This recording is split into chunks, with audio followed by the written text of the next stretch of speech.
First, tonight's top story. The team that's advising the government on how to deal with the legacy of the Troubles has been meeting the Prime Minister. Lord Eames and Dennis Bradley outlined the findings of their report, which is to be published next week.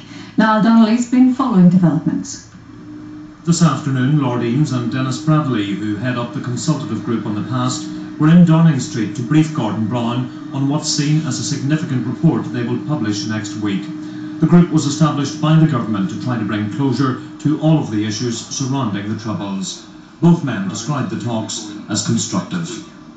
And this was an opportunity for him to be briefed by us on the way in which we're approaching this very, very difficult subject and very challenging subject.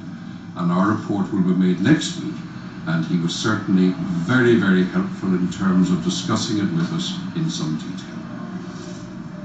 Yeah, like Lord Eames, I found it a very constructive meeting. I thought it was perhaps even more positive and engaging than you expect from a busy Prime Minister at this moment of time in a heavy crisis.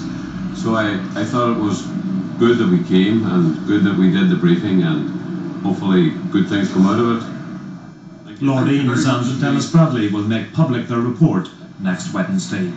Niall Donnelly, UTV Live. Our political editor Ken Reid is with us now. So what do you think the main findings of this report will be? Well, the main recommendation will be the setting up of a legacy commission with a 5-year remit.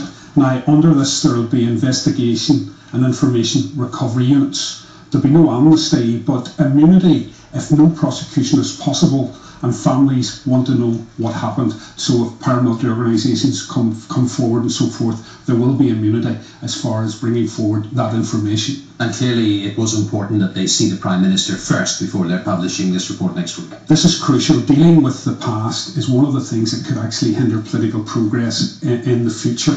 And what the work that has been undertaken here is as important as anything that's been done for some time. So it's important that the two governments are kept up to speed, because this is really crucial stuff. And will paramilitaries cooperate? Well, it's interesting, so far the UVF did talk to the Eames Bradley group, but the IRA and the UDA did not. And of course the big question now is, will they cooperate in future?